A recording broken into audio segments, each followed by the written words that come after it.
Welcome to Hacking the Race. My name is Keanu, and I make videos on the strategy behind the Amazing Race. Now, I have not made a video on this channel in about 10 months, and honestly, I just got lazy with covering season 34. But now that season 35 is coming around the corner, I was thinking, maybe I could revive this channel, and so this is me doing that. In addition to covering season 35, I will also be doing a retrospective on past seasons. I used a generator and a randomizer, and it chose season 21. So this video is going to be looking into the strategy behind season 21, episode 1, breaking that down. I'm also rebranding the channel from the Superfan podcast to Hacking the Race because I'm just focusing all my energy into the Amazing Race, just one singular show.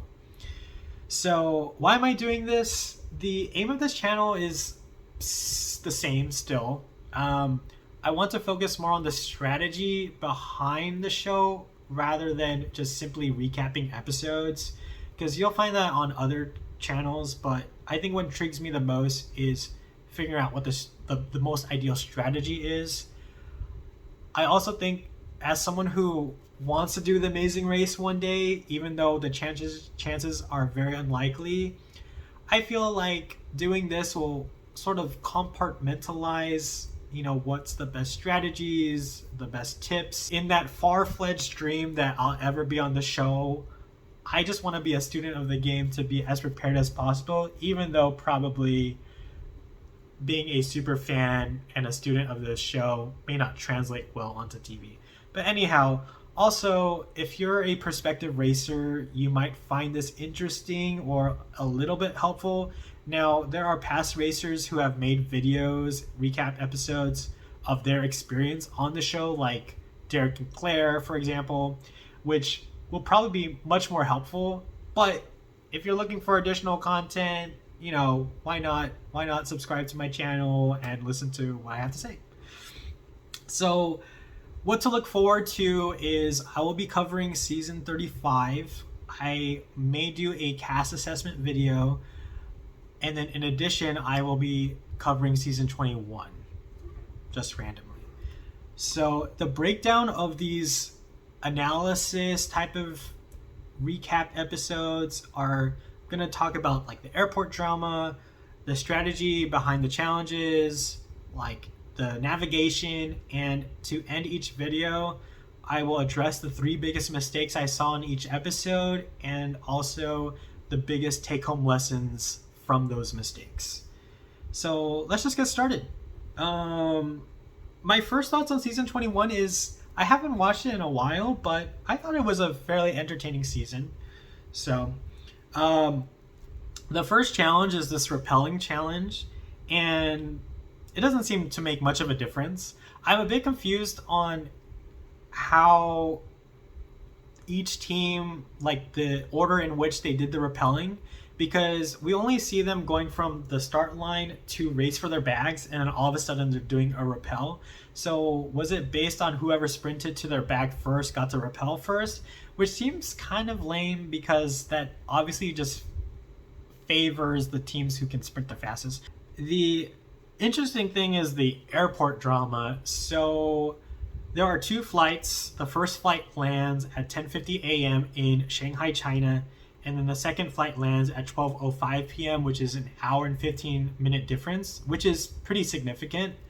I think the interesting thing is you need to pay attention to how it's worded.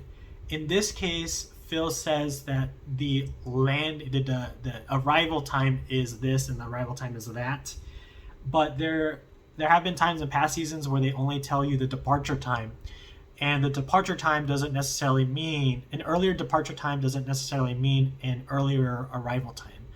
So, but they kind of made it easy on the teams, so it didn't really matter too much. The first roadblock of the season is playing table tennis. The strategy in these roadblocks is figuring out who will do the challenge. There's always a question in the clue. In this case, the question is who is ready to get paddled. Now, before you answer like, oh, this partner or this partner, you want to think of the context of where you're at. So you're in China, paddles, you might think table tennis, you might think ping pong.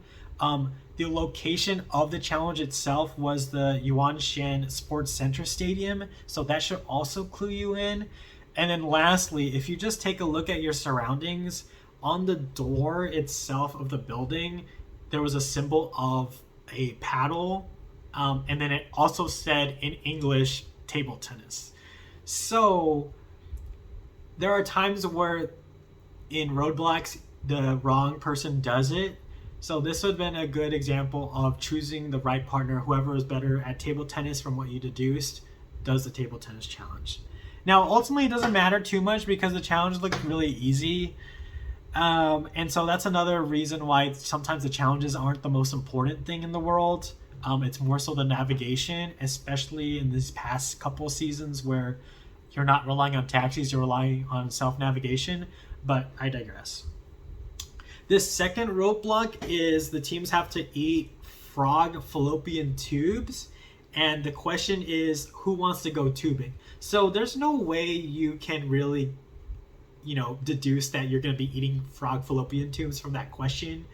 But it doesn't matter because whoever didn't do the first roadblock has to do this roadblock. So there really isn't any strategy in choosing which partner will do this roadblock.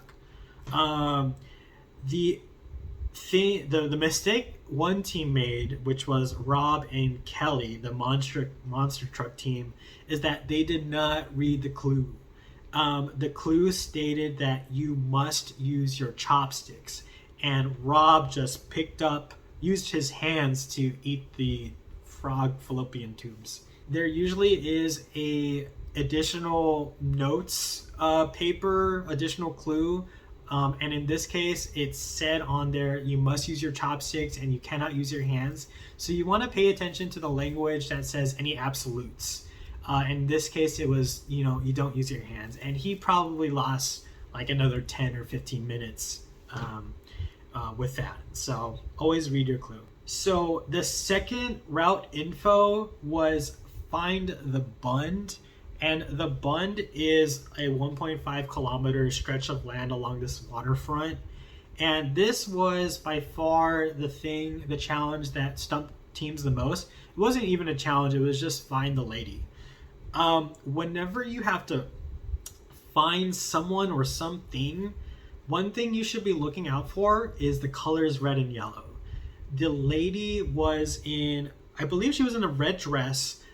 She was underneath an umbrella, which was also red, and then the base of the umbrella, structure thing, was yellow, and the abacus itself was red and yellow because the clue said find the lady using an abacus or something like that. So you should definitely keep your eyes peeled on red and yellow. Now there were a lot of mistakes here, So James and James, at one point, they cannot find it, so they blindly follow Caitlin and Brittany, but Caitlin and Brittany already found the clue, so they were going to the pit stop. So James and James followed them all the way to the pit stop kind of blindly and lost, probably a good chunk of time with that. So don't blindly follow other teams. You should at least ask them where they're going, because if they're going to the pit stop, then you could not waste time doing that. Rob and Sheila. Yeah, this is the team that gets eliminated ultimately. Somehow they're reading their clue of finding the lady with the abacus, and they get help from a local who's like, oh, maybe it's a riddle for the Bank of China. And so then they go to the Bank of China. I don't know how they got that. Why don't you just go to the Bund and then find a lady with an abacus? I don't get it. Maybe it's the stress. It's the first leg, but that was left field for sure. I think Gary and Will did two things very right with their strategy. So when they see Rob and Sheila walk and miss the lady with the abacus, and then they go to the lady in the abacus with the abacus, get their clue, and rather than opening it right then and there and give away the location, they kind of scurried away to the side and then secretly opened up their clue, which told them to go to the pit stop. So the reason is obvious, that you don't want to open your clue next to where you got the clue, especially since the challenge is to find something. You're just going to give the location away. The second thing that they did good was that they saw the Chippendales and they did not tell the Chippendales where the clue is. And the reason why you don't want to do that is because, well, you're in a race. You don't need to tell, you don't need to give the location away, especially with a team like James and James, where you think that they would do well in the race. And spoiler alert, yes, they do well in the race. You don't want to help other teams that you think are on paper going to be better than you or going to do really well. Unlike another team that gave the location away. Actually, there was 2 teams that gave the lady with the abacus away, which was just dumb. So even though Gary and Will didn't, win this season, they were definitely super fans in that way. What do I think the general strategy with this? Because it seemed like it stumped a lot of teams, so I have to imagine it's tough because it's a 1.5 kilometer promenade. You're searching for one lady. Like, that seems pretty difficult. Not necessarily needle in a haystack, but clearly it stumped some teams. Even though it's easier said than done, I think you just got to be systematic. One person looks to your left, one person looks to the right. Looking for red and yellow, I feel like you're bound to find something. You also want to make sure you're in the right place. There were a couple teams who went to the Bank of China, who went inside buildings. The clue said, look, go to the Bund. At the very least, they can use Google to confirm that they are at the right place. And even though Google Maps maybe wasn't as advanced back in whatever year this was filmed, when I searched the Bund, it says it's a 1.5 kilometer promenade. And so there's no way that this lady is going to be in a building. Moving on to the 3 biggest mistakes of the episode.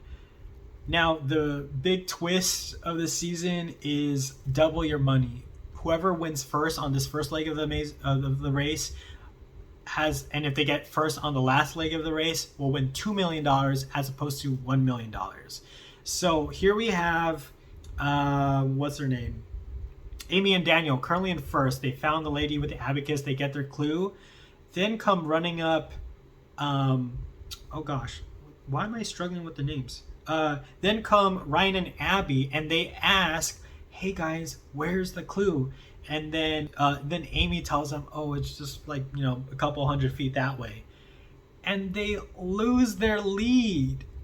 You just made $1 million mistake. Why on earth would you help a team when you know you're not only running for first place, you're racing for first place, you are racing for an additional $1 million.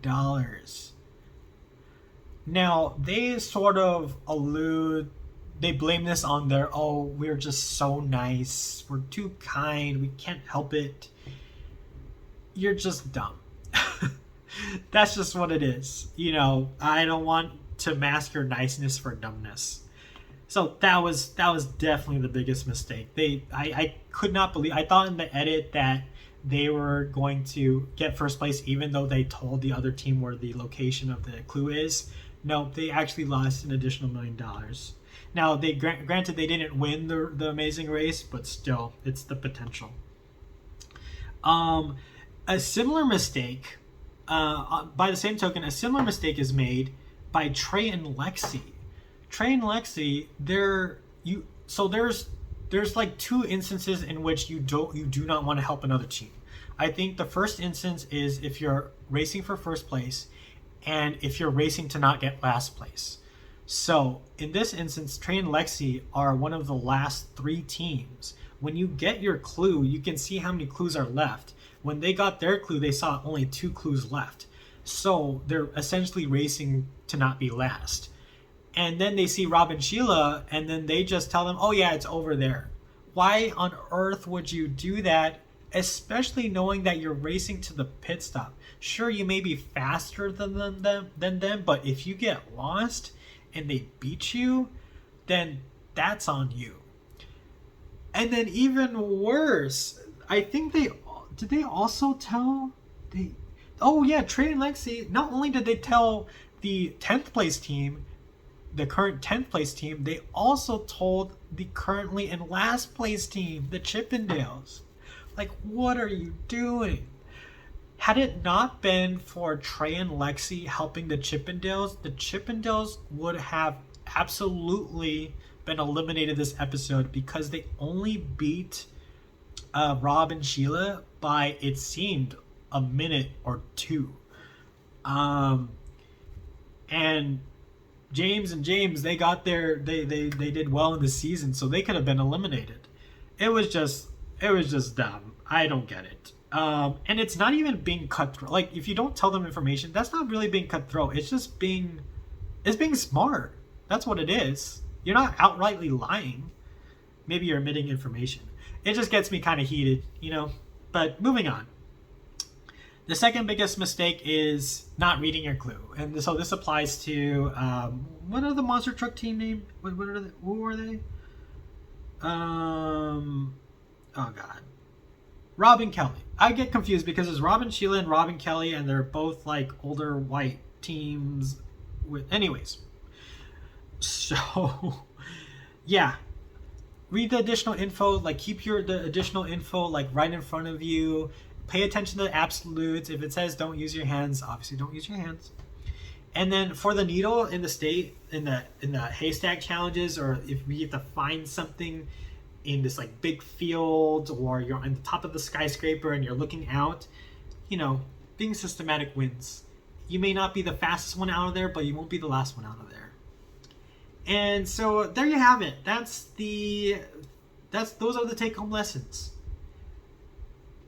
Don't help another team if you're racing for first or racing to not be eliminated. Read your clue, the additional information. And 3, be systematic when it comes to tasks where you have to find something specific amongst a big field / needle in the haystack challenges. So, I hope you learned something. I think this was helpful for me.